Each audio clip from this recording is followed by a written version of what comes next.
our video assignment is based on the teaching gender and advertising subject, and this is for grade 5 language arts. And our group is made up of Nathaniel, Rachel, and myself, Michael. The curriculum expectations for oral communication, listening to understand for grade 5 language is, so the most important ones for our project are 1.4, where students will analyze oral text and connect them to meaning. 1.5, where students will ask questions to determine new points of view from text. And 1.9, students will use presentation strategies and determine their effects on the audience. So these are the most important ones for media literacy for the advertisements that we'll look at today.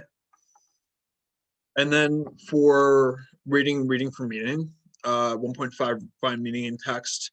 1.8, find conclusions in the text. 1.9, find the point of view in the text and determine the missing points of view in the text. So all of those will go into analyzing posters from advertisements, and we can find meaning within these advertisements and through these curriculum expectations.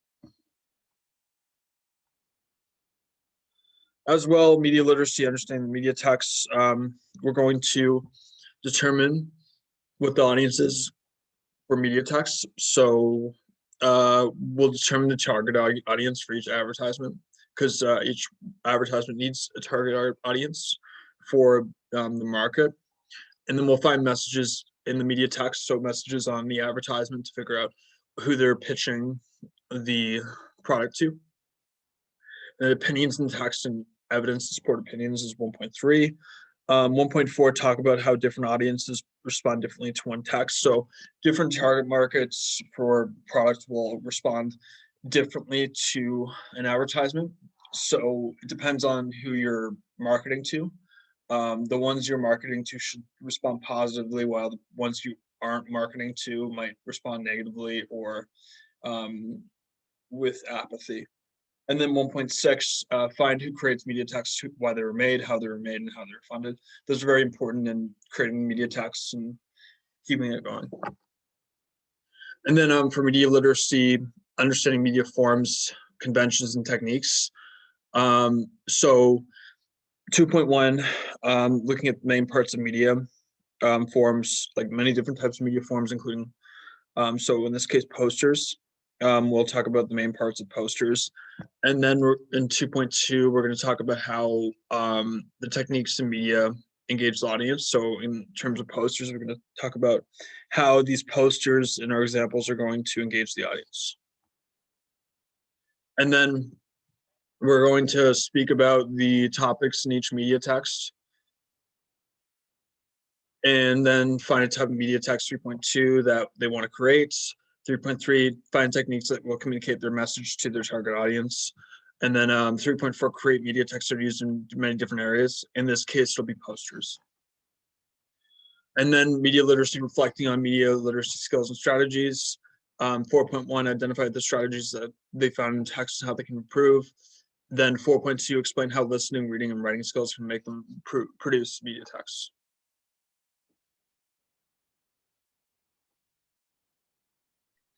So as Michael said, we're going to be tackling media literacy, and I'm going to be making the links to our theory here. So we're going to look at this through the lens of social constructivism as proposed by Vygotsky. Under this sort of system of beliefs theory, the learning is an active and collaborative process which is built upon the existing foundations of a learner's knowledge. That knowledge develops as a result of the learner's interactions with their society, with their culture.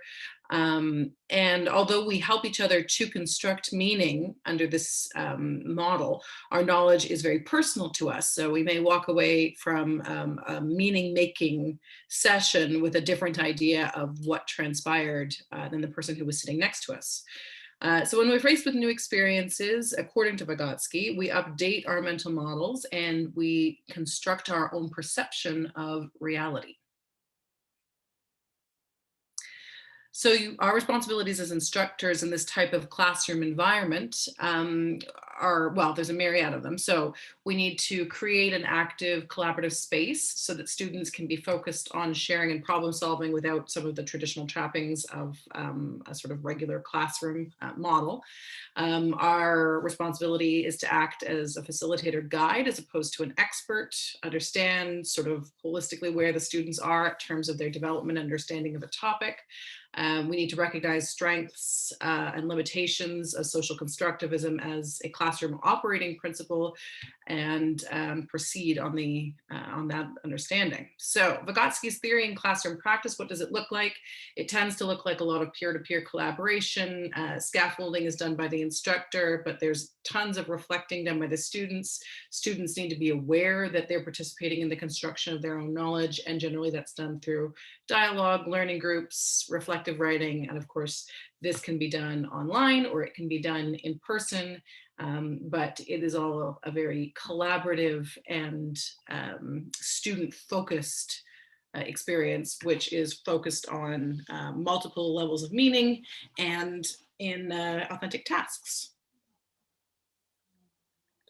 All right, so I'm going to walk us through our scaffolded assignment, which we've created. So at this point in the year, our students will be familiar with the social construction of the idea of gender. They will be aware that there are many ways in which gender can be constructed. And this lesson will allow them to build on this knowledge foundation by expanding their understanding the ways in which gender is constructed in the domain of advertising. So we'll start just by reinforcing those concepts, gender, advertising, and I will perform a model reading of several media texts. Next, the kids would break into small groups to analyze the images. Students will then create lists of associations that they found within the media texts that portray ideas of gender. And lastly, we will discuss our findings as a whole class in order to develop collective understandings of the implications for these findings in the world that we live in. So now I'm going to perform like a reading of these media texts, just sort of as an example. So the first image we have here is a play kitchen. And the thing that stands out to me first is the pinks, the pastels, the very bright colors. The second thing that I think about is the kind of space that this is. It's a domestic space where we cook, clean, and sort of perform the social reproductive tasks that we need in order to essentially sustain ourselves, to live. The third thing I think about is the role play that children using this toy might take on, as in who inhabits the kitchen, what roles are they taking on to play in this space, right? And this would be different in every household. So the sustainer in the household might change, but at the same time, this can open up a dialogue with students. Assumptions advertisers are making are also going to be apparent when we look at these like several ideas side by side. The next image I'm going to show is that of a workbench. We can see that it is less colorful, more basic in its aesthetic.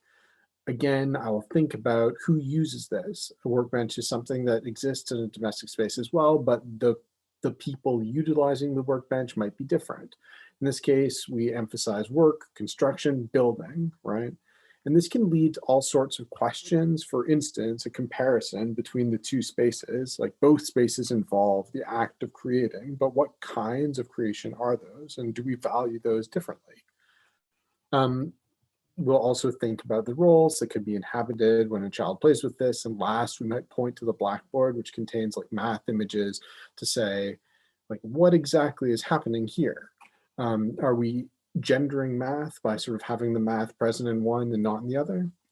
So this would be the reading that I would give, and then I would give the students images themselves to look over. For instance, I'll give them an image of the next one, which is just sort of like a basic Kinder Surprise ad. You've got Sprinty, the clearly gendered boys ad on one side with wheels, wheels, wheels. And then on the girls' side, you have fashion dolls with horses, with cute, pretty things, with like more vibrant colors, right?